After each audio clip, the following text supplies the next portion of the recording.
Lari, lari, lari, hilari, lari. Oh.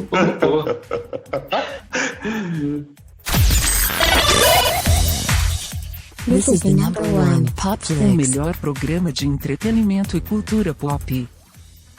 Olá, seja muito bem-vindo a mais um episódio do Popflix, episódio em dobro. Assim como o último episódio, esse episódio também vai ser em dobro. Vamos falar de alguns destaques da semana passada e dessa semana. E eu começo esse episódio implorando, fazendo um baixo-assinado, uma petição, uma manifestação.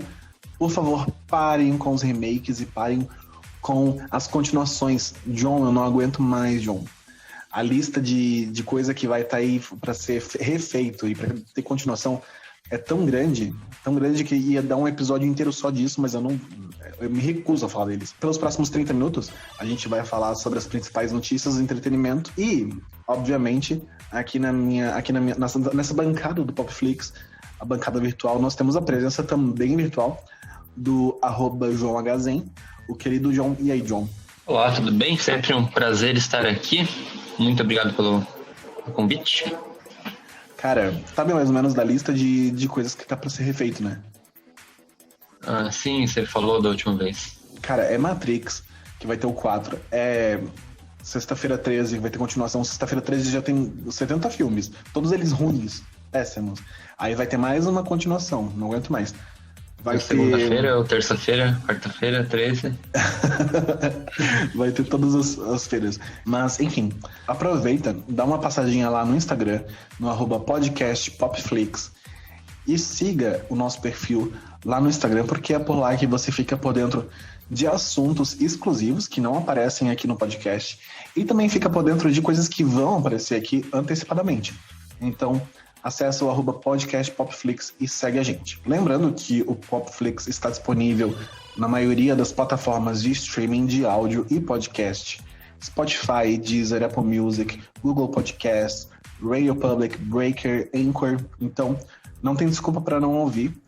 E eu preciso muito fazer um agradecimento a todos que estão ouvindo, porque ultrapassamos a marca dos 5.000 streaming, 5.000 reproduções no Spotify. Então, isso é muito legal. E, obviamente, é graças a todo mundo que tá, né, acompanhando a gente. E aí, John, tem algum recado pra dar? Tem os destaques. Um beijo pra minha mãe, um beijo pro meu pai, especialmente pra você, Xuxa. Bora pros destaques, então. Destaques da semana. Popflix. Lembrando que hoje é Double Flix. Episódio em double. Hoje é Double Flix. Manda aí, John. Embora, então. Destaques da semana.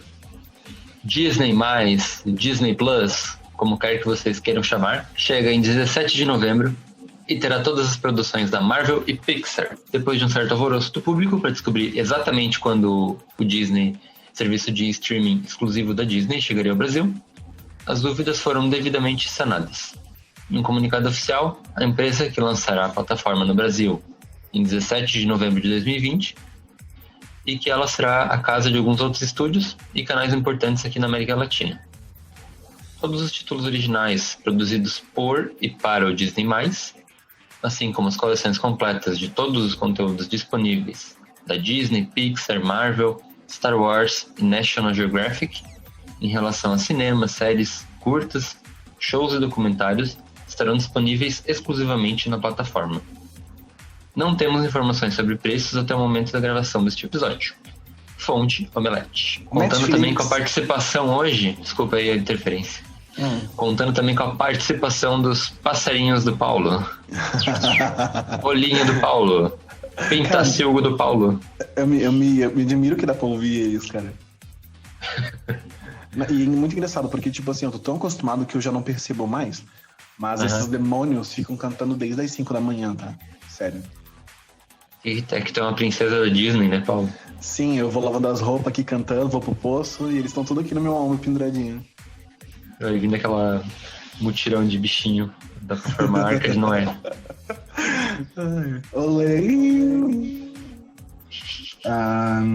Netflix deseja criar franquia tão grande quanto Star Wars e Harry Potter. Olha a ousadia. A Netflix não para de crescer anualmente. Com a pandemia do novo coronavírus, as ações da gigante do streaming subiram e eles emplacaram grandes sucessos cinematográficos como The Old Guard e Resgate. Já assistiu Resgate, John? Já, muito bom, cara. Tá na minha lista, não assisti ainda. Só não gostei da ambientação dele, mas de resto, tudo top. Tô curioso, vou assistir logo. Agora, a companhia quer alcançar novas alturas, lançar uma franquia tão grande quanto Star Wars ou Harry Potter. A informação foi revelada pelo vice-presidente da Netflix em entrevista ao The Hollywood Reporter. Abre aspas. Nós estamos buscando desenvolver um filme de aventura grandioso que fale com todos os públicos. Algo semelhante a Harry Potter e Star Wars. Explicou ele, fecha aspas, né? Segundo o vice-presidente, o serviço de streaming também pretende focar em live actions, filmes de fantasia e grandes espetáculos visuais. Abre aspas de novo. Queremos lançar o nosso próprio Jumanji. Esse é o próximo obstáculo. Fecha aspas, afirmou o vice-presidente. Fonte Adoro Cinema. E como a gente já conversou algumas vezes sobre isso, comentamos, né, John? A Netflix com certeza vai conseguir alcançar esses objetivos, porque a gente já viu aí muitas produções que exigiram muito de efeitos visuais e tudo mais, como, por exemplo, o Bright, aquele filme com Will Smith, e muitos outros, né? Tem o Stranger Things, que tiveram que criar todo um mundo diferente, e Dark até mesmo, mas óbvio que isso também depende da produtora associada, né? Porque a Netflix produz. Black Mirror é incrível, Black Mirror tem cada episódio mesmo que, olha... Cara, assim, ó, falam também do Black Mirror e tem aquele Love, Death, Robots, que é muito bom também. Cada episódio é tipo uma animação diferente, ou filme, ou... É tudo um estilo completamente diferente do outro, tudo com muita qualidade. Eu acho que é dos mesmos criadores, diretor, sei lá. Eu acho que tu chegou a comentar em um outro episódio, né? Bom. É tudo micro episódios, assim, cara, bem curtinhos mesmo, tipo... O que é ótimo porque o povo gosta muito desses episódios que são mais curtinhos e que a história conclui rapidamente, né? Muito bom. Quando eu não tinha tempo, assim, tipo, agenda muito cheia, eu ia assistindo durante refeição, assim. Tava na refeição e ia assistindo lanche. Mas eu acho que, assim, eles têm um potencial. Eles já tem muitos live action, né, de anime. Fullmetal Alchemist, Death Note e vários outros, né? Mas também tem essa, né? Que apesar de que a Netflix não faz a grande produção sozinha, ela depende de outras produtoras também, de alguma forma, indireta ou diretamente. Então, o que pode afetar um pouco na qualidade das produções. Sim. Mas é realmente algo que eu sei que vai ser alcançado. Os Simpsons. Nova temporada ganha data de estreia. A Fox anunciou que a 31ª temporada de Os Simpsons irá estrear no Brasil, dia 31 de agosto, na segunda-feira, às 10h20 da noite. Inclusive, o estúdio preparou o lançamento de um episódio duplo para alegrar os fãs. Fonte Adoro Cinema. É muito divertido, né? Cara, eu sou apaixonado por Os Simpsons. É muito divertido, né? É engraçado porque, assim, por mais que seja fantasioso, tem aquela coisa de ser uma animação, mas... A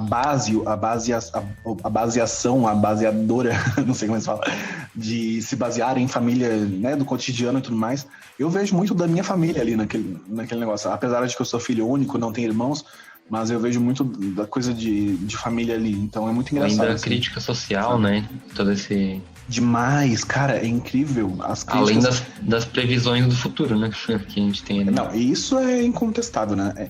Eu tenho pra mim que as pessoas, os cientistas, os tecnológicos, os criadores, os Elon Musks da vida, eles se baseiam nos Simpsons pra criar as coisas, não tem outra explicação. Lembrei, Os Simpsons, ele também faz muita crítica à própria Fox, que é a distribuidora dele. É engraçado ver que tem um episódio que agora na 19ª temporada, na 19 no caso, no último episódio, no episódio 22, eles fazem uma crítica muito engraçada, porque a Fox tinha censurado naquela época algumas coisas dos Simpsons, e eles fazem o final do episódio como se fosse uma interrupção. E eles falam que eles estão sendo vigiados, que eles estão sendo filmados, que eles não podem mais dar opinião. Aí, de repente, apaga tudo, o Homer volta e começa a falar... a Fox não deixou falar as coisas. Cara, é muito engraçado, assim, sabe? E outra coisa que eu queria comentar que é muito legal, no episódio... Na temporada 17, no episódio 15, a abertura toda foi feita com pessoas reais. Tu sabia disso? Não. Cara, procura no YouTube. A intro do Simpsons, episódio 15 da temporada 17. É incrível, foi feito com pessoas reais e cenários reais. Ficou muito legal, sério. Bom, vou prosseguir aqui porque eu já tô me enrolando, né? Eu adoro conversar e começo a puxar 300 mil assuntos. Michael Jackson, o rei do pop, quase foi professor Xavier em X-Men. O cantor sempre quis fazer parte do universo dos heróis. O rei do pop, Michael Jackson, era o verdadeiro apaixonado por cinema e também pelo universo dos heróis, e o astro tentou comprar a Marvel para viver o Homem-Aranha, e além disso quase foi o outro personagem, o professor Xavier. Fonte, adora cinema. Mas daí fazendo um complemento, a própria produtora do filme, lá na época do primeiro filme do X-Men, o filme, né, de 2000, ela falou que Michael Jackson nunca chegou a ser realmente uma opção real. Porque, apesar de todos os dons dele e artísticos, a atuação não era o forte, assim, sabe? Putz, que dó. Então, então foi uma coisa que passou longe de acontecer. Mas ele queria. Matrix 4. Lawrence Fishburne explica por que não está no filme. O ator confirmou que não reprisará o papel de Morpheus em Matrix 4 e explicou por quê. Abre aspas, não fui convidado. Desejo o melhor para elas. Espero que seja ótimo. Fecha aspas. Afirmou para o The Wrap. O longa, porém, conta com o retorno de Keanu Reeves e Carrie-Anne Moss, assim como da diretora Lana Wachowski. Matrix 4 está marcado para 1 de abril de 2022. Fonte Omelete. Pro dia da mentira. Será que... eu ia dizer, será que não é uma mentira? Será que ele não tá fazendo uma pegadinha? Muito bom pra ser verdade, né? Cara, eu nunca consegui assistir Matrix, tá? Eu comecei a assistir o primeiro, assisti umas 30 vezes o começo do primeiro, mas é um filme que não me prende e eu simplesmente me distraio do nada. É como se eu esquecesse que eu tava assistindo alguma coisa e vou fazer outras coisas, sabe? Eu comecei a mexer no celular. Mais um filme clássico deve ganhar uma nova versão. Dessa vez o escolhido foi o filme Antes Só do Que Mal Acompanhado, que deve ganhar um remake com Will Smith e Kevin Hart. Segundo informações obtidas pelo Deadline, o roteiro ficará com Aisha Carr, escritora que tem no currículo roteiros para Brooklyn Nine-Nine e Todo Mundo Odeia o Chris. E a produção ficará por conta da empresa de Will Smith, que também fará o maldito remake, de Um Maluco no Pedaço. Fonte Omelete. Cara, mais um adendo aí a remake, que é de Um Maluco no Pedaço e que dessa vez vai vir com uma pegada mais dramática, menos comédia e provavelmente com pouca participação do Will Smith, quase nenhuma, já que acredita-se que ele não vai fazer o papel de Will lá, né? Sim. Ele fazia ele mesmo, entre aspas. Mas mais um filme remake, cara, porra, Antes Só do Que Mal Acompanhado, tudo bem que é um filme que fez muito sucesso lá nos anos 80, tudo mais, mas eu sou do tipo que eu tô muito ansioso, assim, pra ver coisas originais, não mais remake, tô cansado de remake já. E eu também comentei sobre aquele diretor do Baby Driver, o Em Ritmo de Fuga, aqui no Brasil. Sim. Que ele falou, assim, que o que vai ter vez agora vai começar a ser mais valorizado são os originais, né? Mas eu acho que vai ficar, no meio a meio, e vai ficar sempre o mesmo de sempre. Sempre existiu, sempre vai existir remakes. É aquela história, é muito mais seguro eles investirem em algo que, em teoria, os fãs, entre aspas, os fãs já gostam, entendeu? Já deu certo. Uma coisa que já deu certo, isso aí. Cuba Gooding Jr. é acusado de estupro em novo processo. Autora anônima de ação civil diz que foi estuprada 2 vezes por ator em quarto de hotel em 2013. O ator atualmente passa por um julgamento por abuso sexual, no qual é acusado de tocar de forma inadequada uma mulher em restaurante de Nova York, em setembro de 2018. O novo processo diz que a autora conheceu Gooding em um restaurante, onde foi convidada para beber em um hotel. Lá, ela foi levada ao quarto do ator e disse que ia trocar de roupa. Ao tentar ir embora, o ator a impediu e a jogou na cama. O advogado de Gooding diz que as alegações são completamente falsas e difamatórias e que nenhuma acusação criminal foi feita desde então.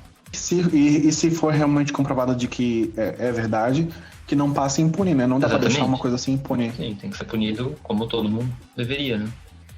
De igualdade, né? Exatamente. Bom, Ellen DeGeneres faz um novo pedido de desculpas para a equipe de seu programa após a demissão de 3 produtores executivos do Ellen DeGeneres Show. 3 produtores deixaram a atração após acusações de insensibilidade racial, má conduta sexual e outros abusos contra funcionários. Segundo a revista People, Ellen fez uma conferência em vídeo com sua equipe nesta segunda-feira, dia 17. Além de anunciar as demissões, fez um novo pedido de desculpas. A apresentadora já havia lamentado o episódio com sua equipe dias após as denúncias, que aconteceram há pouco tempo, há um mês mais ou menos. Abre aspas. Eu sou uma pessoa multifacetada e eu tento ser a melhor pessoa que eu posso ser e eu tento aprender com os meus erros. Tenho ouvido que algumas pessoas sentiram que eu não era gentil com elas, ou que era muito impaciente. Eu peço desculpas para cada um que eu tenha ferido os sentimentos de alguma maneira. Fecha aspas. Segundo fontes da revista, a apresentadora estava bastante emotiva durante a videoconferência. Uma investigação interna foi aberta após reportagens do site BuzzFeed com relatos de empregados do programa dizendo que foram alvos de comentários racistas por parte da chefia da atração. Vale lembrar que o nome da Ellen, da apresentadora, não foi citado diretamente. Os funcionários também disseram que tiveram salários reduzidos e foram tratados de forma desrespeitosa durante a transição para o trabalho remoto durante a pandemia. Na reunião dessa segunda, a apresentadora ainda disse à equipe que não era perfeita e que percebeu que alguns líderes não eram tão respeitosos quanto deviam. Ela prometeu que todos participariam de oficinas sobre diversidade e inclusão. Fonte G1. E tá aí mais uma coisa que a gente, né, não pode botar a mão no fogo por uma pessoa, porque a Ellen DeGeneres é conhecida já por ser uma pessoa, uma apresentadora, uma personalidade da mídia que sempre pregou todos os bons votos contra os racismos, contra os preconceitos. Ela super é a favor da diversidade e inclusão. E isso acontecer dentro do programa dela é um choque muito grande, principalmente na cultura norte-americana, onde faz parte do ritual deles, todos os dias durante a semana, sentar, parar, tirar um momento pra assistir o programa da Ellen DeGeneres, que pra elas é como se fosse o nosso Faustão, assim, sabe? Só que, óbvio, não dá pra, né? É um Faustão melhorado ainda. E, cara, é muito impactante, assim, saber dessas notícias de... Desculpa a ignorância, mas ela é homossexual, né? Sim. Porque quer dizer, seria tipo, como ela é famosa, ela ainda é da comunidade LGBT, né, como você falou, fica mais escandaloso, digamos assim, né, se acontece algo assim no programa dela. Eu diria até de forma, eu diria que fica dolorido, sabe, porque afeta também a cultura, né, o dia a dia das pessoas, porque pensam, eu tava assistindo uma pessoa que prega uma coisa, mas que pratica outra. Isso, exatamente, é isso que eu queria dizer. Eu não queria sei lá, me expressar mal, né? Não, mas é que a gente comenta as coisas da forma que são noticiadas, né? A gente expressa a nossa opinião, mas é uma opinião também que não significa que a gente está condenando, não significa que a gente está sendo extremista. Mas, de acordo com os fatos, a gente acaba vendo que, independente se é ou não verdade, são acusações sérias, né? Não, nossa ideia também não é ferir ninguém, né? Não é atacar ninguém, nem nada. Exatamente, Destaques da semana. Popflix.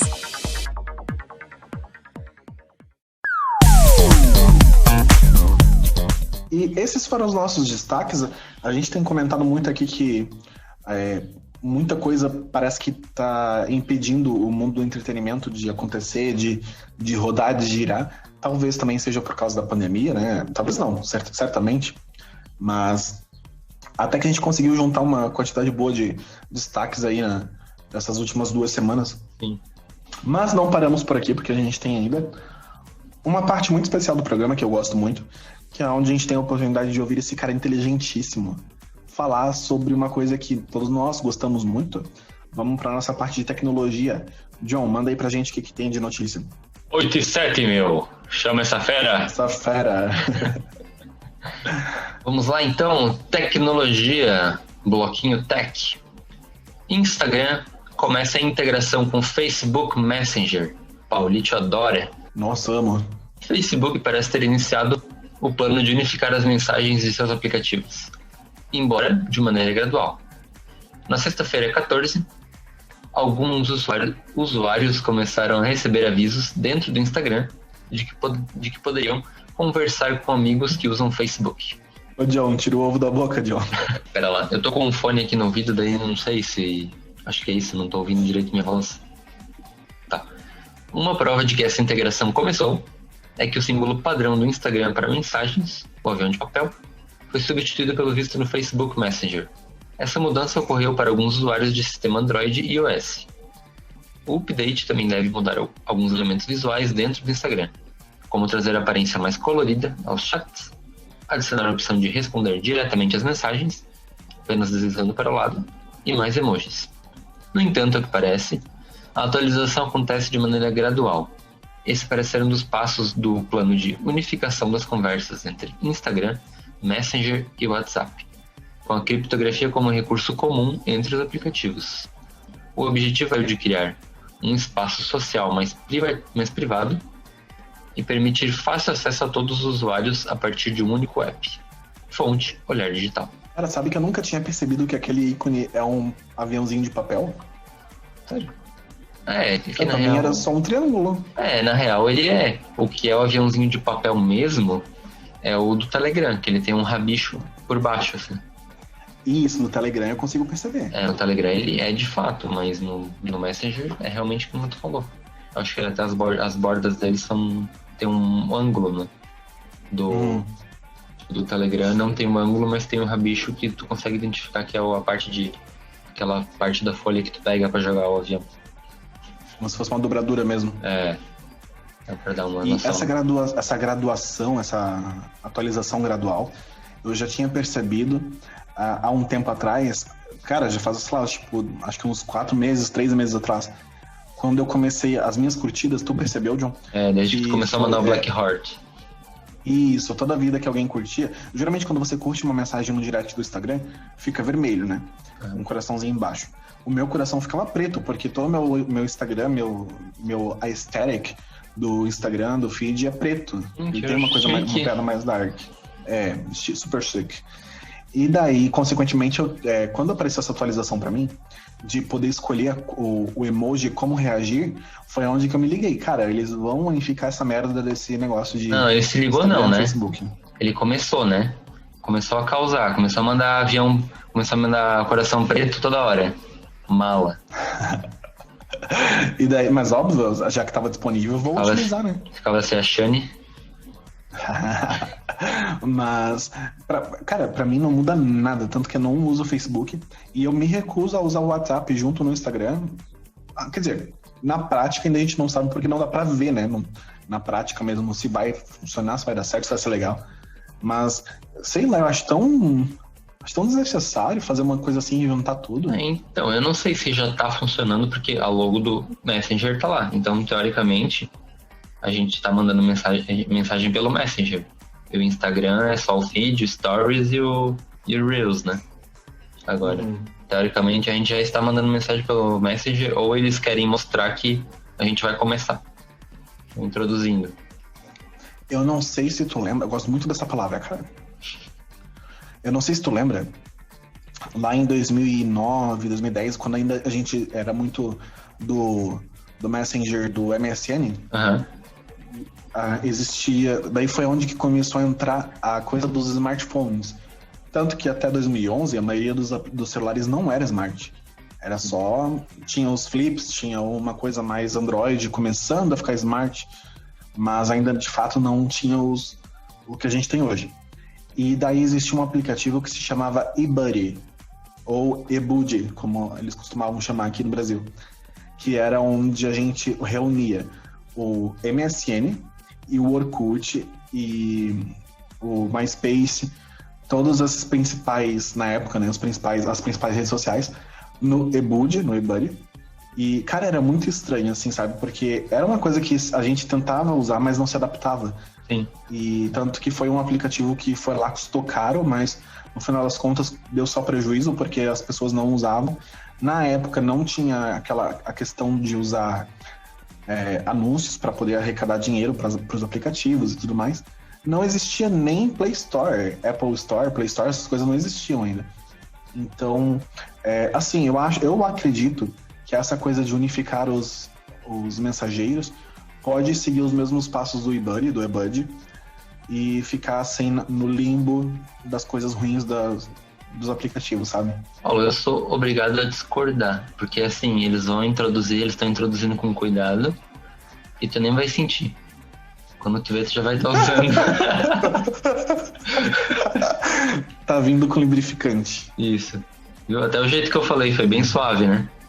A Microsoft disse nesta quarta-feira que o Surface Duo, seu smartphone de tela dupla e com sistema operational Android, terá preço inicial de como é que se diz?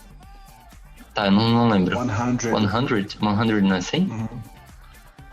100. Ah, é verdade, é 1000. 1,399 dólares. Enfim, 1.399 em português. 1.399 dólares. Chegará às lojas a partir de 10 de setembro. O Surface Duo é um dobrável como um livro, ao contrário de dispositivos como o Galaxy Z Fold 2 da Samsung, que usa vidro especial flexível para criar uma única tela. O Duo tem duas telas tradicionais separadas por uma dobradiça, mas conectadas para funcionarem juntas. Só colocando aqui que acho que isso vai baratear, né? Melhor do que tu desenvolver uma tecnologia de tela dobrável ou utilizar essa tecnologia, que deve ser muito caro, né? A tela dupla também permite o uso simultâneo de aplicativos que não são da Microsoft, como a execução das redes sociais Twitter e Instagram lado a lado. Penny disse que uma das combinações favoritas do presidente executivo da Microsoft era usar o aplicativo Kindle da Amazon para ler livros enquanto fazia anotações com uma caneta no aplicativo OneNote na outra tela. Fonte Hypeness. O Penny foi o cara que foi responsável por esse projeto, né? E, cara, tu chegou a ver esse Microsoft Surface Duo? Sim, Cara, é que eu honestamente, na minha opinião, em questão de estética e design, eu achei ele feio. Né? Literalmente parece que pegaram uma dobradiça e colocaram um celular de cada lado, sabe? Sim, realmente parece assim mesmo. E o preço não é muito diferente do Galaxy Z Fold. E também pode ser que seja mais caro, porque apesar de que o Galaxy ele tem uma única tela e uma tecnologia diferente, mas ele ainda se transforma num único produto. E enquanto o Surface Duo se transforma literalmente em dois produtos diferentes. Sim. Então, assim, a ideia é legal, talvez falta eu me acostumar e me adaptar com essa ideia de ter dois aparelhos numa coisa só, mas uma coisa que eu acho muito legal, é que são coisas diferentes, porque os nossos aplicativos, nossos aparelhos de celular hoje são todos muito iguais, é uma tela de vidro reta, sem graça nenhuma. E eu sempre fui do tipo que eu sempre tive celulares mais legais, sabe? Tô me achando agora, tô sim, mas é porque era uma coisa que eu amava muito. Sempre fui apaixonado por tecnologia. E há 10 anos atrás, eu era o cara que tinha os celulares mais legais, aqueles celulares que tinha teclado QWERTY, que tu virava e eles transformavam num mega computador muito legalzinho e tal. E hoje em dia, tipo, não tem nada. Antigamente os celulares transmitiam até a tua personalidade, assim, né? A gente personalizava com capinha e tudo mais. Era uma coisa jeca? Era uma coisa jeca, mas era muito legal. E, assim, por um lado eu acho muito legal que eles começam a fazer essas coisas diferentes para poder também dar personalidade para os celulares, né? Bom, como eu te falei, a tua opinião de aparência é mais... Tu curte mais isso, né? Eu já não me importo. Eu já não me importo nada, eu me importo mais com desempenho. Mas aí vai de cada um. Mas também eu acho importante. Se tiver os dois, mas pra mim, entre custo e benefício, eu prefiro desempenho. E você prefere mais... Mas dá pra ter equilíbrio, claro. Tem alguns aparelhos que isso é bem equilibrado. Eu acabei me arrependendo, por exemplo, eu comprei no ano passado, eu fiquei por um ano com o celular, o smartphone da... Ai, caramba, eu esqueci, mas enfim, foda-se, né? Só questão de nomenclatura, agora eu não lembro. Mas é um celular que ele tem ele é um smartphone normal, tradicional, reto, como qualquer um outro, como um Android aí comum.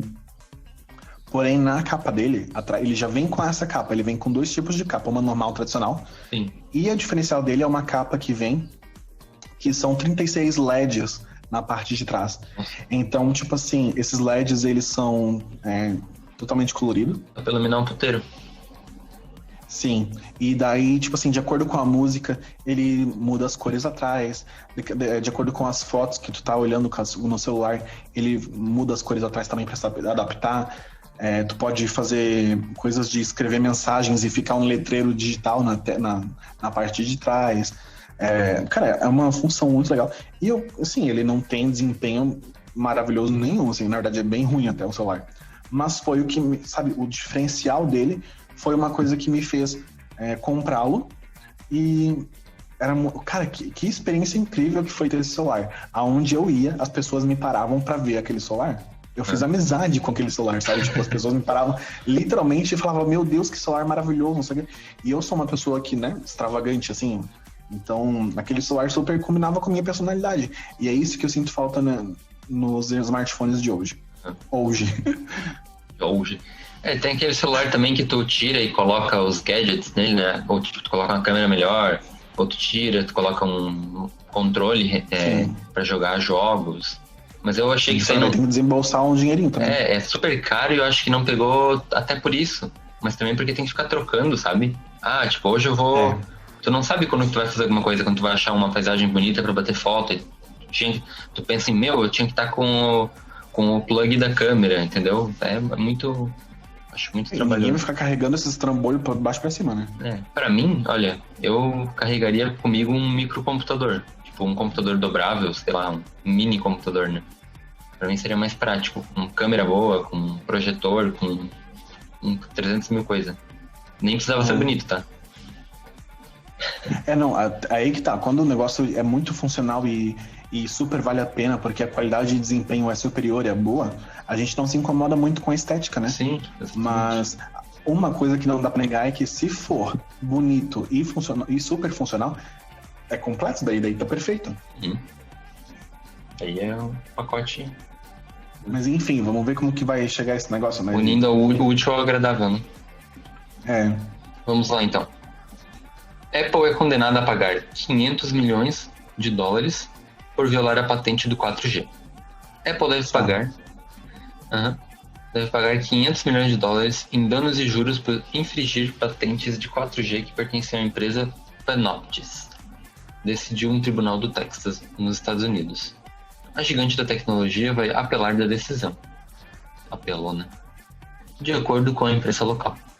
A Panoptis, especializada em licenças de patentes, processou a Apple em fevereiro do ano passado, alegando que a empresa se negou a pagar pelo uso de tecnologias 4G LTE em seus smartphones, tablets e relógios. O caso é uma das várias demandas por violações de patentes apresentadas por empresas especializadas em licenças, que não fabricam nenhum produto, mas têm direitos sobre certas tecnologias. A Justiça do Texas já decidiu duas vezes contra a Apple. Tá certo isso? Decidiu? Tá. A Justiça do Texas já decidiu 2 vezes contra a Apple, que foi condenada a pagar centenas de milhões de dólares a Virtinet X, outra empresa especializada em litígios por patentes. Fonte G1. Então, de um lado tem os apelões e do outro lado tem os cobradores. Os apelões. De um lado tem os patenteados e de outro lado os apelões. A riqueza de Mark Zuckerberg diminui em 39 bilhões de reais após o boicote comandado pelo movimento negro contra o Facebook. Várias empresas como a Coca-Cola, Starbucks, Levi's, Unilever, Verizon Communications, Patagonia, VF Corp aderiram ao movimento que exige uma política mais incisiva contra o discurso de ódio nas redes sociais. A ideia do movimento, chamado Anti-Defamation League, pressionar as redes sociais para que elas combatam as mentiras publicadas por personalidades como o presidente norte-americano Donald Trump, o comandante dos Estados Unidos, já postou diversas fake news sobre o movimento Black Lives Matter e o movimento antifascista em seus perfis, promovendo ódio no ambiente digital. Sob a mesma lógica do Sleeping Giants, o movimento procura pressionar marcas para cortarem seu financiamento a propaganda nas plataformas, principal fonte de renda das redes sociais. Dessa maneira, se espera que as redes sociais se tornem menos odiosas por onde dói mais, o bolso. A queda de 8% no valor das ações do Facebook resultou na redução de 56 bilhões de dólares no valor de mercado do maior conglomerado de mídias sociais do mundo. Fonte Hypeness. Então finalizamos aí mais um episódio de Popflix. Esse episódio em dobro, onde a gente pegou as principais notícias Double de cada Flix. semana. Double Flix. E juntamos aí num compiladinho, que bonito, para poder trazer para vocês esse conteúdo e tentando fazer aí um programa cada vez melhor. John, muito, muito obrigado pela tua participação. Sabe que o Popflix já não existe mais sem você. Olha só que bonita essa declaração. Que lindo. Dá uma passadinha lá no Instagram, no @JoãoHzen, para conferir o perfil do John. Pode ir lá conferir o meu também, @PauloPortilla, Portilla com 2 L's. Se caso vocês não acharem a gente por lá, você pode ir no @podcast Popflix, tudo junto. E com certeza lá você vai achar a gente, porque nas publicações tem menção sobre a gente e tudo mais. Mas ainda assim, de qualquer forma, dá uma seguidinha lá no podcast Popflix, porque é por lá que você fica sabendo das notícias primeiro. E finalizamos. Até o próximo programa, até o próximo episódio. Tchau, John. Até o próximo. Beijos, galera. Hashtag mais amor.